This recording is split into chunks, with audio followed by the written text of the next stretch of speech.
سعد بن معاذ بیٹھے تھے میرے نبی کی محفل میں، میرے نبی کے سامنے سے ہاتھ آئے تو آپ کی نظر پڑی تو ہاتھ بڑے سخت تھے، مزدور آدمی کا ہاتھ سخت ہو جاتا، تو آپ نے کہا سعد تیرے ہاتھوں کو کیا ہوا ہے؟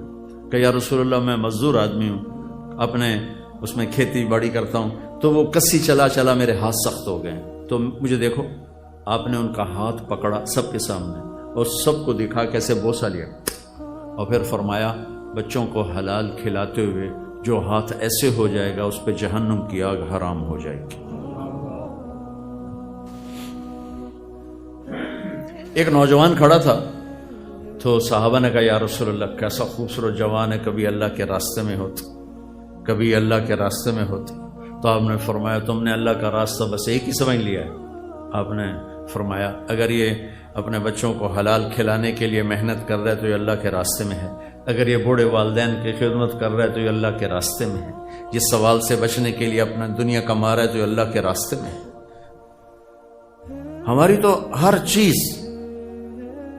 میں جنت کا راستہ ہے اگر اس میں ایک سچائی آ جائے، ایک دیانتداری آ جائے، سچ اور دیانت، سچ اور دیانت، سچ اور دیانت، تو جو اجر میں انشاءاللہ اللہ کی رحمت پہ دعویٰ کر کے کہتا ہوں، جو اجر نماز پڑھنے پہ ملے گا، یعنی عبادت پہ جو اجر ملے گا وہی اجر دکان پہ بیٹھ کر ملے گا اگر آپ کے دفتر، دکان، کاروبار میں سچائی ہے اور دیانتداری ہے۔ آپ کی 24 گھنٹے نماز ہے، 24 گھنٹے آپ نماز پڑھ رہے ہیں، 24 گھنٹے اپنے بازاروں سے جھوٹ نکال دیں، کھوٹ نکال دیں۔ میرے نبی نے فرمایا میرا امتی ہر گناہ کر سکتا ہے، دو نہیں کر سکتا، ایک جھوٹ نہیں بول سکتا، ایک دھوکہ نہیں دے سکتا۔ اور ایک حدیث سناتا ہوں آپ کو آخر میں۔ آپ وضو فرما رہے تھے، صحابہ وضو کے پانی کو گرنے نہیں دے رہے، لپک لپک کے ہاتھوں میں لے رہے تھے، وہ کوئی منہ پہ مر رہا تھا، کوئی سینے پہ، کوئی ایسے بازوؤں پہ۔ آپ نے فرمایا یہ کیا کر رہے ہو؟ کہ یا رسول اللہ حبا للہ ولرسولہ، اللہ اس کے رسول کی محبت میں کر رہے ہیں۔ آپ نے فرمایا سچی محبت بتاؤں تمہیں کیا ہوتی ہے؟ یہ بھی محبت ہے، اس کا انکار نہیں کیا، اس کا انکار نہیں کیا، لیکن فرمایا کہ محبت کا وہ لیول جس پر کام بنیں گے۔ من سرہ ان یحب اللہ ورسولہ او یحبہ اللہ ورسولہ، جو یہ چاہے کہ اللہ اور اس کے رسول اس سے پیار کریں اور یہ اللہ اس کے رسول سے پیار کرے، تو اسے 3 کام کرنے ہوں گے، تب جا کے محبت سرٹیفائی ہوگی۔ دعوے تو کتنے لوگ کرتے ہیں کہ مہر اس پہ لگے گی، جس میں 3 کام ہوں گے اس پہ محبت کی مہر لگے گی۔ فَلْيَصْدُقِ الْحَدِيثَ إِذَا حَدَّثَ، جب بولے تو سچ بولے، جب بولے تو سچ بولے، جب بولے تو سچ بولے، جھوٹ نہ بولے۔ میرے نبی سے پوچھا گیا یا رسول اللہ مسلمان بزدل ہو سکتا ہے؟ آپ نے کہا بخیل ہو سکتا ہے؟ آپ نے کہا جھوٹ بول سکتا ہے؟ فرمایا نہیں، جھوٹ نہیں بول سکتا، جھوٹ نہ۔ فَلْيُؤَدِّ الْأَمَانَةَ إِذَا تُؤْمِنَ، زندگی میں کبھی کسی کے ساتھ خیانت نہ کرے، خیانت نہ کرے، خیانت نہ کرے، دیانتداری کے ساتھ۔ آپ دیکھتے ہیں ہمارے نبی کی 2 صفتیں کون سی ہائی لائٹ ہوئیں؟ ہمارے نبی کی 2 کون سی صفتیں ہائی لائٹ ہوئیں؟ صادق امین، صادق امین۔ اور یہ کس نے ہائی لائٹ کی؟ کفار مکہ نے۔ صادق امین، صادق۔ میرے استاد صاحب رحمۃ اللہ فرماتے تھے سارے دین کو 2 لفظوں میں بیان کرو تو سچائی اور امانت، اور آگے میں اضافتاً کہتا ہوں سارے کفر کو 2 لفظوں میں بیان کروں تو جھوٹ اور خیانت۔ سارے دنیا کا کفر جتنی شکلوں میں ہے، جھوٹ اور خیانت اس کی جڑ ہے، اور سارے دین کو بیان کروں 2 لفظوں میں تو اس کی جڑ سچائی اور امانت۔ یہ میرے استاد کی سنی بات ہے۔ اگلی بات میرا اضافہ ہے، اس کو اپوزٹ سوچ کر کہ جب پورے دین کی بنیاد سچ اور امانت ہے تو پھر سارے کفر کی بنیاد جھوٹ اور خیانت اور دھوکہ۔ تو فَلْيَصْدُقِ الْحَدِيثَ إِذَا حَدَّثَ، اگر اللہ رسول سے سچا پیار ہے تو سچ بولے گا، جھوٹ نہیں بولے گا۔ دوسرے نشانی فَلْيُؤَدِّ الْأَمَانَةَ إِذَا تُؤْمِنَ، کبھی امانت میں خیانت نہیں کرے گا، کبھی امانت میں خیانت نہیں کرے گا، دھوکہ نہیں دے گا، فراڈ نہیں کرے گا۔ میرے نبی کہ میں نے حدیث آپ کو پہلے سنا دی کہ ہر کام ہو سکتا ہے، ایک مسلمان سے جھوٹ اور دھوکہ نہیں ہو سکتا۔ تیسری نشانی کیا ہے؟ فَلْيُحْسِنْ جِوَارَ مَنْ جَاوَرَهُ، اپنے پڑوسی کے ساتھ اعلیٰ درجے کا سلوک کرے، چاہے پڑوسی اپنا ہے، پرایا ہے، مسلم ہے، کافر ہے، اچھا ہے، برا ہے، اپنے پڑوسی کے ساتھ جو اچھا سلوک کرے گا، یہ ہے اللہ اس کے رسول سے پیار کرنے والا، اور یہ ہے جس سے اللہ اس کا رسول پیار کرتے۔ تو میرے بھائیو، ہمارا اصل سرمایہ ہماری ایمانی صفات ہیں جو قبر میں ہمارے ساتھ جائیں گی، ورنہ موت آتی ہر شے زیرو ہو جاتی۔ ڈیڈ باڈی بادشاہ کی ہو یا فقیر کی ہو، ڈیڈ باڈی ہوتی، میت ہوتی۔ شاہ فہد مرحوم کا جنازہ تھا غائبانہ مکہ میں، تو میں وہیں تھا، قدرتی میں وہیں تھا، تو میں کان لگا کے بیٹھا تھا کہ آج کیا اعلان ہوگا۔ پہلے تو اعلان ہوتا ہے الصلاۃ علی المیت، ہاں بھائی میت دی نماز پڑھو۔ میں کہا آج تو بادشاہ مرے، اج والا کی اعلان ہوتا، اثر دی نماز تو بعد جنازہ۔ میں باب الفتح دی پوڑیاں دے نال بیٹھا ہوں، مینوں جگہ یاد ہے تے کان میرے سپیکر ال مینوں آواز آئی الصلاۃ علی المیت، الصلاۃ علی المیت، 20 سال حکومت کرن والا الصلاۃ علی المیت، تو ریڑھی چلاون والا مار گیا الصلاۃ علی المیت۔ تو موت تو ہمارے سارے سرمایہ کو زیرو کر دیتی، لیکن جو باتیں میرے نبی دے کر گئے، بتا کے گئے، سکھا کر گئے، تاجر کے روپ میں، حاکم کے روپ میں، خامد کے روپ میں، ماں کے روپ میں، باپ کے روپ میں، بیوی کے روپ میں، بیٹی کے روپ میں، مزدور کے روپ میں، ذمہ دار کے روپ میں، میرے رب کی قسم ہمارا اصل سرمایہ ہے، ہمارا اصل سرمایہ۔ فَلْيَصْدِقِ الْحَدِيثَ اِذَا حَدَّثَ، سچائی، فَلْيُؤَدِّ الْأَمَانَةَ اِذَا تُمِنْ، امانت داری، فَلْيُحْسِنْ جِوَارَ مَنْ جَاوَرَهُ، پڑوسی سے اچھا سلوک چاہے کیسا ہی۔ امام ابو حنیفہ کا ایک پڑوسی تھا، نوجوان شرابی تھا، تو شراب پی کے نہ شور مچاتا اور گانا گاتا، اضاؤنی وائی فتن اضاؤ لیوم کریہت مسادات ثغن، بندہ تھا میں بڑا بڑا ہوں پر لوگاں میری قدر نہ کی تھی، یہ اس کا ترجمہ بند تھا۔ تو ایک دن وہ وہاں سے کوتوال کا گزر ہوا، تو اس نے دیکھا شور مچ رہا ہے، تو اس نے پکڑ کے جیل میں ڈال دیا کہ اتنے بڑے عالم کے پڑوس میں شراب پیتا۔ دو تین دن گزر گئے، اس کی آواز نہیں آئی۔ امام صاحب نے کہا بھائی وہ ہمارے پڑوسی کا کیا ہوا؟ کہا جو اس کو تو پولیس پکڑ کے لے گئی۔ اچھا کیوں؟ کہا وہ شور مچا رہا تو وہ پکڑ کے لے گئی۔ تو امام صاحب تھانے پہنچ گئے، بھائی وہ ہمارا پڑوسی چھوڑ دو۔ کہا حضور میں نے تو آپ کی وجہ سے چھوڑا، آپ کی وجہ سے پکڑا ہے۔ کہا بھائی ہمارا پڑوسی ہمیں دے دو، تیری بڑی مہربانی، اگر میری وجہ سے پکڑا ہے میری وجہ سے چھوڑ دو۔ تو اس کو چھڑا کے لائے، تو وہ اس کے شعر کا مطلب بنتا تھا کہ بندہ بڑا بڑا ہوں، لوگوں میری قدر نہ کی تھی۔ تو آپ نے کہا بھائی ہم نے تو تیری قدر کی ہے نا، تمہیں لے کے آئے۔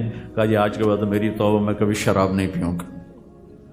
تو فَلْيُحْسِنْ جِوَارَ مَنْ جَاوَرَهُ، پڑوسی سے اچھا سلوک۔ یہ 3 چیزیں ہیں میرے نبی کے عشق و محبت کی نشانی، اور یہ 3 چیزیں ہیں میرے بازار کو خوبصورت بنانے والی، میری تجارت کو خوبصورت بنانے والی، میرے گھر کو خوبصورت بنانے والی، میری زراعت کو ہمارے ادارے کیوں تباہ ہو گئے، حکومتی ادارے کیوں تباہ ہو گئے؟ جو چاروں طرف ہم اندھیرا دیکھتے ہیں، اس کے پیچھے یہ 3 چیزیں ختم ہو گئیں۔ سچائی کوئی نہیں، دیانت کوئی نہیں، محبت کوئی نہیں، تو ادارے بھی تباہ ہو گئے، حکومتی نظام تباہ ہو گئے، عدالتیں تباہ و برباد ہو گئی۔ تو بھائیو یہ کسی قانون سے نہیں ہوگا۔ تبلیغ والے ایک فلسفہ پیش کر رہے ہیں کہ اپنی ذات سے شروع کرو، اوروں کو دیکھنا چھوڑ دو، اپنے آپ کو دیکھو کہ مجھے تبدیلی لانی ہے ملک میں، کہاں سے؟ مجھے اپنے آپ کو بدلنا ہے۔ تبلیغ اپنے آپ کو بدلنے کی محنت ہے۔ فلاں یہ کر رہا ہے، فلاں یہ کر رہا ہے، نون لیگ والے او کھا گئے، پیپل پارٹی والے او کھا گئے، یہ تو 70 سال سے یہ باتیں ہو رہی ہیں۔ ہم اپنی ذات سے شروع کر، تبدیلی مجھ سے شروع ہوگی۔ میں اپنے آپ کو بدلوں گا کہ مجھے اللہ اس کے رسول کے سامنے سرخرو ہونا ہے، اپنے دیس کے لیے کچھ کر کے مرنا ہے۔ میں نے اسے نوچنا نہیں ہے گدھوں کی طرح، میں نے اسے دے کے کچھ جانا ہے۔ تو اپنی ذات سے شروع کریں گے تو یہی نبیوں کا طریقہ ہے، تو ایک ایک فرد کو تیار کرتے ہیں جس سے تبدیلی آتی ہے۔ تو آپ بھائیوں کی خدمت میں گزارش ہے، اپنی ذات سے سچائی پہ آ جائیں، دیانتداری پہ آ جائیں، حسن سلوک پر آ جائیں، محبت پر آ جائیں، اپنے آپ کو ادھار سے نکالنا شروع کریں. ایک دم نہ نکلے, تھوڑا تھوڑا نکلنا شروع کریں.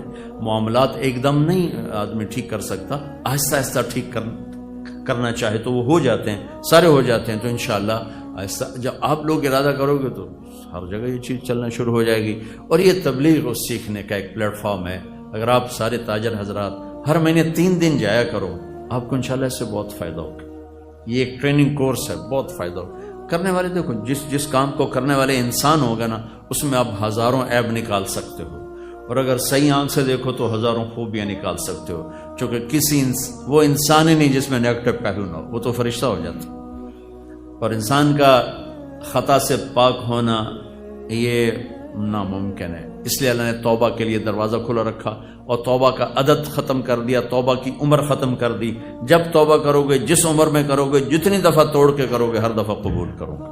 کیونکہ اس نے خود ہی یہ کمی رکھی ہے, بھول جانا, اپنی مزاج کے آگے ہار جانا اس نے خود ہی رکھا ہے. تو اس نے کہا چل بھائی جدا مرضی توبہ کریں, آ جا, کوئی دند منہ کوئی نہیں رہ گیا, تم یہ آ جا, میں تیری توبہ قبول کروں گا. تو 1 دفعہ توڑ یا 1000 دفعہ توڑ, میں تیری توبہ قبول کروں گا خوشی سے. جیسے پہلی قبول کی تھی ویسے ہی آخری قبول کروں. تو میرے اللہ نے یہ کرم فرمایا کہ اس نے توبہ کے لیے کھلا راستہ دے دیا. اللہ سے پیار کرو, اللہ سے دوستی لگاؤ. اللہ کا خوف ایمان کا حصہ ہے, پر ایسا ڈر کہ ساڑی تا بخشش ہی کوئی نہیں, یہ شیطان کا چکر ہے. اللہ نے جنت بنائی ایمان والوں کے لیے بنائی, اور اس کی رحمت کے در, اس کی مغفرت کے راستے اور اسباب اتنے زبردست ہیں کہ ہم سوچ ہی نہیں سکتے. لیکن چونکہ قانون ہے تو ہم توبہ کریں, تاکہ حسین اور یزید کا فرق تو باقی رہے کہ اگر اللہ آپ پہ بخشے, یہ ہمارے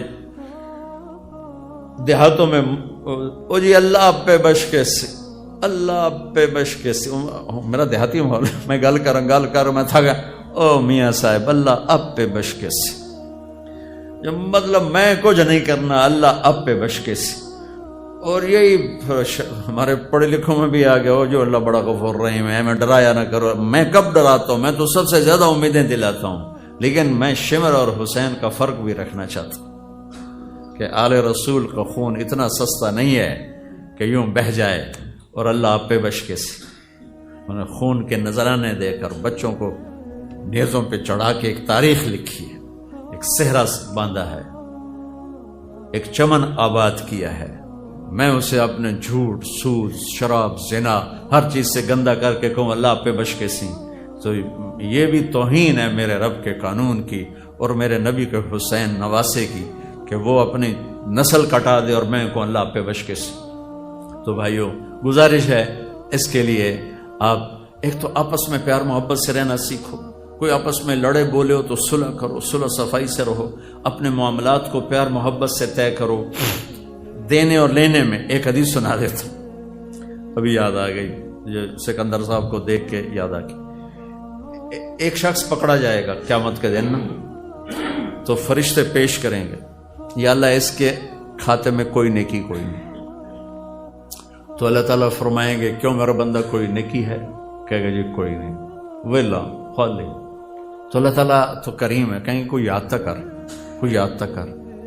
تو وہ سوچتا رہے گا, پھر کہے گا یا اللہ ہوتا ہے کوئی نہیں, میں تاجر تھا, لوگوں کو مال دیتا تھا, جو پیمنٹ دے نہیں سکتا تھا تو میں اسے معاف کر دیتا تھا, اور جو لیٹ کرتا تھا تو میں اسے تنگ نہیں کرتا تھا. تو میرے نبی نے فرمایا, تو اللہ تعالیٰ فرمائیں گے میرا بندہ تو نے تو میرے بندوں کو بہت سکھی کیا, چل میں بھی تمہیں سکھی کرتا ہوں, جا بے ٹکٹی جنت جا. تو اللہ کے بندوں سے نرمی بہت بڑا عمل ہے, بہت بڑا عمل ہے. تو ہم اپنے مزاج کی شدت کو نکالیں, نرم ہوں. میرے نبی نے فرمایا اگر نرمی کی کوئی شکل ہوتی تو کائنات کی سب سے خوبصورت شکل ہوتی, اور اگر شدت کی سختی کی کوئی شکل ہوتی تو کائنات کی سب سے بدصورت شکل ہوتی. نرمی کو اپنے نوکروں کے ساتھ نرم بولو, نرم رویہ رکھو. ڈرائیور ہے, گھر کے نوکر ہیں, اپنی بیگموں سے کہو, گھر کی بچیوں سے, نوکرانیوں سے نرم رویہ رکھیں, میٹھا بولیں.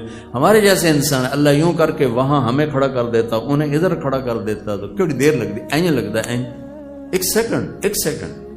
تو اگر اللہ نے ہمیں نوکر دیے, ملازم دیے, تو ان سے پیار کرو، انہیں اپنی اولاد سمجھو، ان کے دکھ میں شریک ہو، ان کی خوشی میں شریک ہو، انہیں اپنا، ان سے کوئی خطا ہو جائے اپنے آپ کو وہاں کھڑا کرو۔ ہاں تمہارا کام صحیح نہیں کرتا، فارغ کر دینا کوئی عیب نہیں، ڈانٹ ڈپٹ اور ذلیل کرنا عیب ہے، ذلیل نہ کرو۔ ابھی تمہارا کام آپ کو تسلی نہیں، اچھا بھائی آپ کہیں اور کام کر لیں، میرے پاس گنجائش نہیں، یہ کوئی شرن منع نہیں، لیکن کسی کو گالیاں دینا، ماں باپ کی، ماں بہن کی گالی دینا، ذلیل کرنا، مارنا پیٹنا، یہ میرے اللہ کے غصے کو دعوت دینے والی چیز ہے۔ ایسی آپس میں پیار محبت سے رہیں، ہو جائے خطا معاف کر دیا کریں، اللہ ہمیں معاف فرمائیں گے، اللہ معافی کو پسند فرماتا ہے۔ اور 3 دن کی ایک مستقل ترتیب بن جائے، ہر مہینے 3 دن انشاءاللہ ہم جایا کریں گے۔ میں نے آپ سے 4 مہینے نہیں مانگے، چلا نہیں مانگے، صرف 3 دن کہہ رہا ہوں۔ جو بھائی تیار ہو ذرا کھڑا ہو کے بتا۔ اللهم لك الحمد كما أنت أهله، فصل على محمد كما أنت أهله، وفعل بنا ما أنت أهله، إنك أهل التقوى وأهل المغفرة۔ ربنا آتنا في الدنيا حسنة وفي الآخرة حسنة وقنا عذاب النار۔ ربنا هب لنا من أزواجنا وذرياتنا قرة أعين واجعلنا للمتقين إماما۔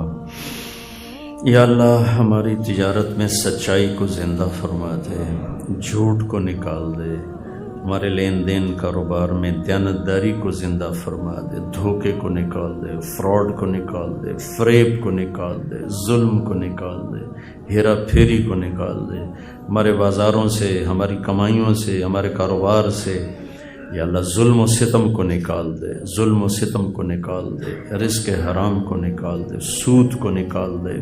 یا اللہ اپنے محبوب کے تیرے محبوب نے تجارت کر کے دکھایا، یا اللہ ہمیں وہ تجارت نصیب فرما۔ ان کے محبوب صحابہ نے تجارت میں یا اللہ اپنا نام بنایا، اور انہوں نے تیرے دین کو دنیا میں فرمایا، اور تو نے انہیں ذریعہ بنایا، زندہ کرنے والا تو ہے۔ یا اللہ ہمیں وہ تجارت نصیب فرما، ان اخلاق کے ساتھ، ان آداب کے ساتھ۔ یا اللہ ہمیں، ہماری نسلوں کو، ہماری عورتوں کو، ہمارے بڑوں کو، ہمارے چھوٹوں کو یا اللہ اپنے نبی والے اخلاق نصیب فرما، نبی والی زندگی اور وہ خوبصورت کردار نصیب فرما۔ یا اللہ ہمارے تمام طبقات امت کو اپنی یا اللہ محبت کی چھاؤں دے دے، رحمت کی چھاؤں دے دے۔ یا اللہ جو تیرے علم میں اس دنیا میں فرعون کی طرح ہیں، قارون کی طرح ہیں، شداد کی طرح ہیں، روڑے رکاوٹ ہیں، ہدایت سے محروم ہیں، ان کے وجود سے دھرتی کو پاک فرما دے، اور اپنے بندوں کے لیے اسلام کا، ایمان کا، امن کا راستہ کشادہ فرما دے۔ پوری امت جہاں جہاں پریشان حال ہے سب پر رحم فرما، کرم فرما۔ یا اللہ ہمارا بن جا، ہمیں اپنا بنا لے۔ ان تمام حضرات کو اپنے خزانوں سے جزائے خیر عطا فرما، ان سے راضی ہو جا، ہم سب سے راضی ہو جا۔ یا اللہ جتنے ہمارے اہل ایمان تیرے پاس قبروں میں جا چکے ہیں ان کے درجے بلند فرما، جن پر کوئی سختی ہے تو اس کو معاف فرما۔ یا اللہ جب ہمارے جانے کا وقت آئے تو عافیت والی، سلامتی والی، ایمان والی موت نصیب فرما، اپنی رضا والی موت نصیب فرما۔ یا اللہ ہمارے موت کا دن، ہماری موت کا دن ہماری سب سے کامیابی کا دن کر دے، سب سے خوش بخت دن کر دے۔ ملاقات کی گھڑیوں کو سب سے یا اللہ خوبصورت گھڑیاں بنا دے، تو ہمیں دیکھ کے خوش ہو، ہم تجھے دیکھ کے خوش ہوں، اپنے غیب سے اس کی شکل بنا دے۔ یا اللہ جیسے تیرے نبی نے طلحہ بن برا کے بارے میں تیری بارگاہ میں عرض کیا تھا کہ جب طلحہ تجھے ملے تو اسے دیکھ کے مسکرائے، یہ تجھے دیکھ کے مسکرائے۔ میرے مولا ہم بھی جب تیری بارگاہ میں پیش ہوں تو ہمیں دیکھ کے مسکرائے، ہم تجھے دیکھ کر مسکرائیں۔ اپنے غیب سے اس کی شکلیں پیدا فرما، ہمارے بیماروں کو صحت عطا فرما، ہمارے مقروضوں کے قرض ادا کروا دے، ہمارے بازار کو ادھار سے نکال کر نقد پہ قائم فرما دے، ادھار سے نکال کر نقد پہ قائم فرما دے۔ یا اللہ ہماری زمینوں میں برکت دے، ہمارے ہر شعبے میں برکت دے۔ ربنا آتنا فی الدنیا حسنہ فی الآخرۃ حسنۃ۔ ایسے ہی مزید ویڈیو سننے کے لیے ہمارے چینل کو سبسکرائب کریں اور بیل آئیکن کو بھی دبا دیں۔ جزاک اللہ۔